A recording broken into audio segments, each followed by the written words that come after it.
បើសិនជាអ្នកនរគ្នាជា forex trader full time ឬក៏យើងជាអ្នកជួញដូរទៅលើ site forex ជាអាជីពតើយើងអាចធ្វើការខ្ចីលុយធនាគារទៅទិញឡានឬក៏ទៅទិញផ្ទះបានអត់ចម្លើយនោះគឺអត់បានទេដោយសារយើងអត់អាចខ្ចីលុយធនាគារទៅលូនឡានឬក៏ទៅលូនផ្ទះបានទេក្រៅមូលហេតុគេខ្លះខ្ញុំនឹងប្រាប់អ្នកនរគ្នា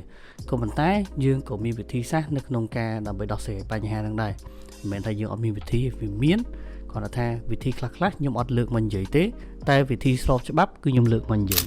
អូខេអញ្ចឹងឥឡូវយើងមកនិយាយពីបញ្ហាទី1ថាតើមូលហេតុអីបានជានៅក្នុងស្រុកខ្មែររបស់យើងមិនមែននៅក្នុងស្រុកខ្មែររបស់យើងទេគឺទូទាំងប្រទេសហេតុអីបានជាយើងជាអ្នកជួញដូរទៅលើ site forex trading ហ្នឹងគឺ full time ហេតុអីបានយើងខ្ចីលុយធនាគារទិញឡានទិញផ្ទះទិញអត់បាន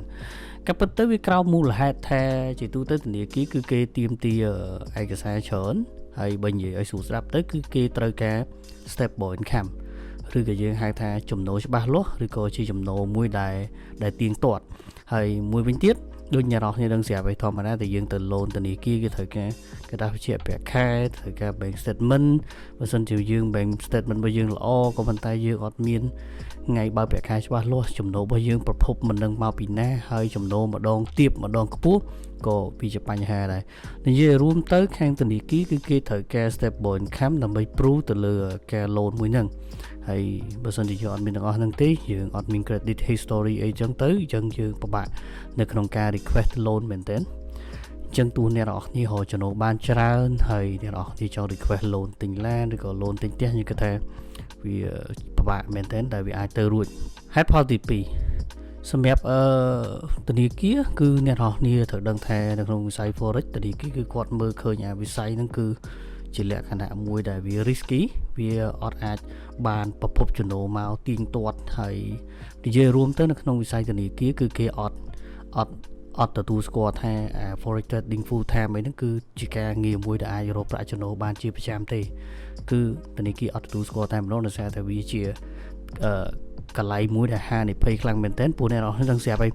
forex គឺជា forex exchange ឬការជួញដូររូបិយប័ណ្ណអន្តរជាតិអញ្ចឹងធនាគារគឺគាត់ដឹងវិស័យនឹងច្បាស់ណាស់ហើយគាត់ស្វែងយល់ដឹងច្បាស់ជាងយើងទៅទៀតអញ្ចឹងគាត់មានមូលហេតុរបស់គាត់ឯដែលគាត់មិនអាចឲ្យ loan យើងបានបើសិនជាអ្នកនរគ្នា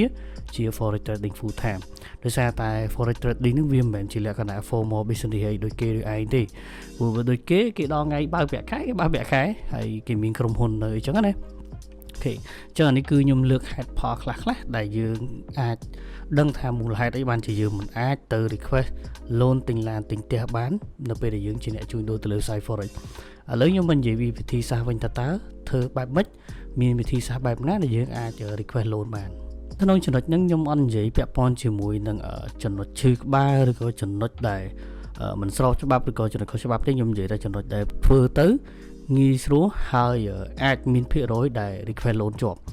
និយាយរួមទៅវាមាន skill វាមានរបៀបរបបនៅក្នុងការធ្វើទោះបើសិនជាយើងជា forex trader full time ណាវាមានរបៀបក៏ប៉ុន្តែនៅពេលដែលយើងចំណាយពេលធ្វើទៅអាចនឹងអត់បានផលទេវាមានភាគរយទាបដែលអាចជាប់ទៅលើ loan វិធីដែលស្រួលបំផុតបើសិនជាអ្នកនរគ្នាជា forex trader full time ទី1បើសិនជាអ្នកនរគ្នាtrade ចំណេញរាល់ខែអ្នកនរគ្នាគួរតែជ្រើសយកថ្ងៃណាមួយដើម្បីជាការដកលុយហើយចំនួនដកលុយហ្នឹងអាចដកចាប់ពី 1000 ឡើងឬក៏ 5-600 ឡើងជាប្រចាំថ្ងៃទៅថ្ងៃ15ឬក៏ថ្ងៃ30វាធ្វើដូចជាខ្លួនយើងមាន salary មាន income អញ្ចឹងណា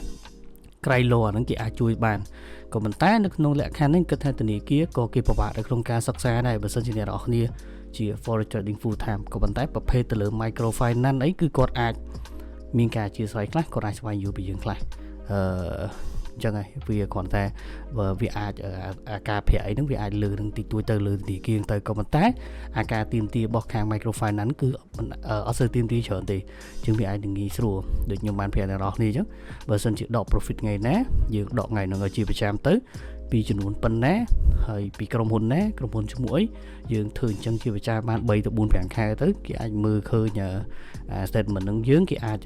សិក្សាចំណុចទី2បើសិនជាងាយស្រួលជាងនឹងទៀតអ្នកនរគ្នាអត់ចង់ឈឺក្បាលអ្នកនរគ្នាធ្វើការ trade ទៅផ្ទះធម្មតាបានហើយពេលយប់ហើយពេលព្រឹកពេលថ្ងៃអ្នកនរគ្នាទៅធ្វើការឲ្យប្រភេទ company ឬក៏ជាប្រភេទក្រុមហ៊ុន broker ធម្មតាដែលយើងទៅធ្វើការនៅក្រុម broker អ្នកនរគ្នាមានប្រាក់ខែអ ចឹងនៅពេលដែលអ្នកនរគ្នាមានប្រាក់ខែមានន័យថាអ្នកនរគ្នាជ្រកក្រោមក្រុមហ៊ុនគឺ stable income ចឹងអ្នកនរគ្នាបានចំណូលទៀងទាត់ហើយប្រចាំខែទៀតរបៀបដល់ខែបើប្រាក់ខែដល់ខែបើប្រាក់ខែចឹងទៅចឹងមានន័យថាយើងជា forex trader គាត់ថាយើងទៅធ្វើការនៅក្រុមហ៊ុន broker ទៅហើយយើងហូបប្រាក់ខែពីគេទៅ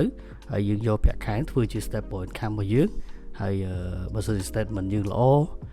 credit យើងល្អខ្ញុំគិតថាយើងអាច request loan បានហើយព្រោះស្អីយើង trade ផងយើងធ្វើការងារផងហើយការងារនេះគឺជា stable income មួយដែលខាងធនាគារអីផ្សេងៗឬក៏ microfinance គេមើលឃើញថាគេអាចផ្ដល់កម្ចីមកឲ្យយើងបានអញ្ចឹងខ្ញុំគិតថា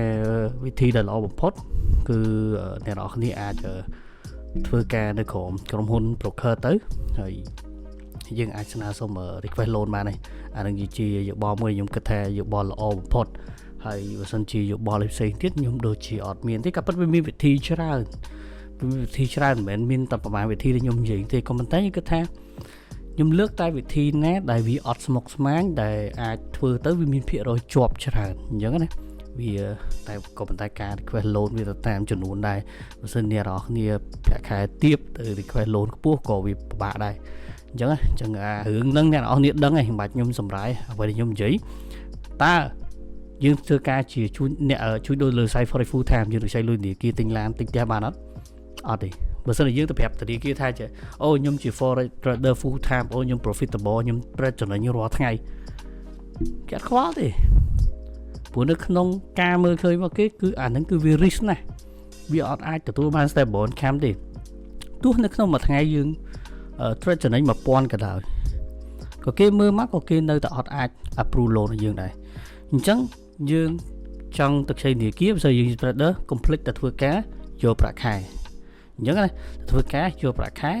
អានោះវា stable income យើង request loan បានហើយទី2បើសិនជាយើងអត់ចង់ធ្វើការទេធ្វើការដក profit ឲ្យបានទៀងទាត់នៅក្នុងចំនួនមួយដែលច្រើនហើយនៅក្នុងថ្ងៃណាច្បាស់លាស់ដើម្បីបង្ហាញជា statement ឲ្យគេចំណុចនេះខ្ញុំអាចនិយាយមានការ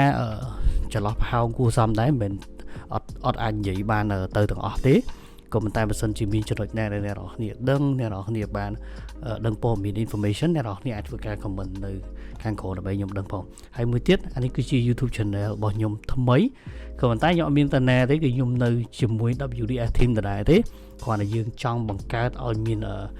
channel រៀងខ្លួនដើម្បីឲ្យការផ្សព្វផ្សាយទៅវាកាន់តែទូលំទូលាយអញ្ចឹងខ្ញុំសង្ឃឹមថាអ្នកនរគ្នាកុំភ្លេចជួយ subscribe channel ថ្មីរបស់ខ្ញុំផងហើយខ្ញុំនឹងព្យាយាមធ្វើវីដេអូច្រើនទៀតនិយាយពាក់ព័ន្ធជាមួយនឹងការជួយដូរទៅលើ site forex ហើយទៅមុខទៀតខ្ញុំអាចនឹងនិយាយពាក់ព័ន្ធជាមួយនឹងការ trade ផ្សេងៗទៀត